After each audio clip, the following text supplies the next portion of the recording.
Beginning this week, I got a lot of phone calls from different electric truck drivers that their state of charge dropped during the last weekend.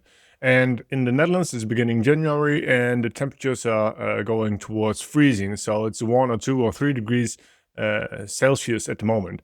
And what's happening is the truck is conditioning its own battery, even when it's totally turned off. There are a few brands that are doing that.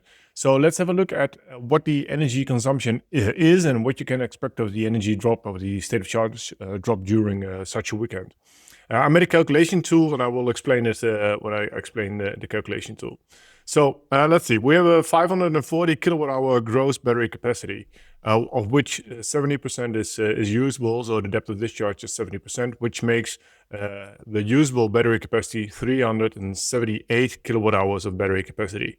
This is a NCA, nickel cobalt battery, and that's important to know because every different chemistry has a different specific heating value. So we need more or less energy to heat up 1 kilogram of battery pack 1 degrees Celsius. So for an NCA battery, we need 830 joules per kilogram of battery capacity. So calculated, converted to kilowatt hours is 0.000231 kilowatt hours per kilogram of NCA battery to heat it with 1 degrees Celsius. Then what we want to know is how heavy is the battery itself. And again, we have different chemistries, and different chemistries have different specific weights. But let's say, and I made some assumptions, but let's say that an NCA battery is around 5.5 kilograms per kilowatt hour. Then we know then we can calculate what the total weight of the total battery package is. Because it's 540 kilowatt hours gross battery capacity times 5.5 kilograms per kilowatt hour, the outcome will be around 3,000 kilograms of battery. So we have 2,970 kilograms of battery capacity. Now, if I know what the battery in total weighs, I can also make already the calculation. What is the energy needed to raise the temperature of the whole battery pack with 1 degree Celsius? It's these 2,970 kilograms times the 0.00023 kilowatt hour per kilogram. And that makes up about 0.6848 kilowatt hours per degree Celsius for the total battery pack. Now, you can heat up a battery different ways. You can do it with a PTC, but you also can do it with a heat pump. Now, I know in this case, heat pumps are being used, and my assumption is that the efficiency of the heat pump is around 3. So when I use, to make 3 kilowatt hours of heat, I need 1 kilowatt hour of electricity. So when put 1 kilowatt hour of electricity into the heat pump, it produces 3 kilowatt hours of heat. And to warm up the whole battery pack with 1 degree Celsius, I need 0.6848 kilowatt hours of energy, not electricity. So what we can do is, if we know the electricity consumption, we know the energy consumption, we can divide it by the efficiency of the heat pump, and then we know what the electricity consumption will be.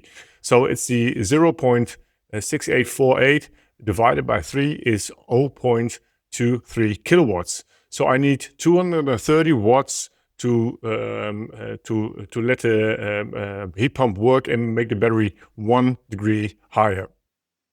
But it's not 1 degree. Let's say that the outside temperature is 2 degrees, and the target temperature for the battery, just for standstill, is 5 degrees. So the delta between the outside temperature and the temperature we want to reach, the target temperature, is 3 degrees.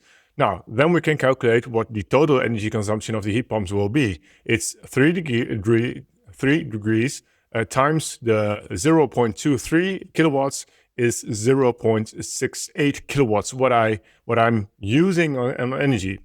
Now, the last thing I need to know is what the time of the standstill is. Now, in this case, it's weekend, so Friday night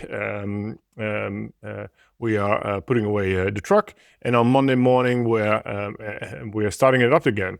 This is 2.5 days or 61.5 hours. And if I know the energy consumption of the heat pump, I can multiply that with the amount of hours. Then I really know what the total energy, what the total electricity consumption was in the last weekend. So with the 61.5 hours times the 0.68 kilowatts of energy consumption, of electricity consumption, is 42.1 kilowatt hours in total. And if I want to know what the state of charge loss is, so what the amount of, what the percentage is that the state of charge dropped, I need to divide the total energy consumption by the total net usable battery capacity, which is 378. This makes 11.14% state of charge loss. And the end state then is 100% minus 11.14% is 88.86% state of charge. So in this case, my customer experienced a state of charge after the weekend of 88% state of charge. Now, this is for one type of trucker with one brand, but let's say that we have another truck brand and he's not using NCA, but is, for example, using the LFP battery. And then we can make the same calculation. Now, what I did, I picked the chemistry, made it LFP. LFP batteries have a higher depth of discharge, so a larger amount of the battery is usable for driving. So with the same gross battery capacity, 540 kilowatt hours, I now have 486 kilowatt hours of usable battery capacity. But the LFP has a higher specific heating value. So instead of 830 joules per kilogram, I need 1130 joules per kilogram. That's a lot more. So, and then I make all the calculations the same. And the specific weight is also higher of LFP. So I have not only I need more energy to heat up a kilogram of battery pack, but I also have more kilograms of battery pack to get to the same amount of gross battery capacity.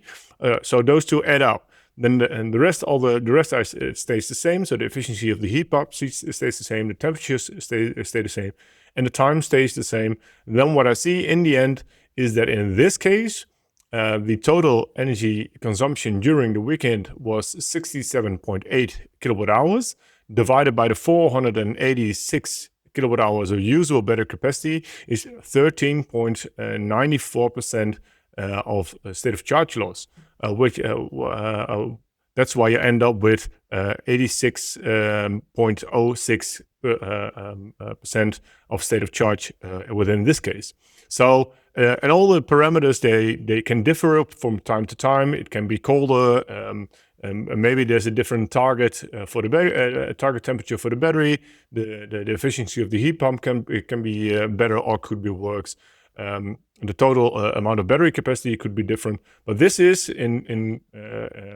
this is high over how it works. So when a truck manufacturer chooses to condition the battery of the truck, even when it's completely turned off, then you can expect those kinds of energy losses.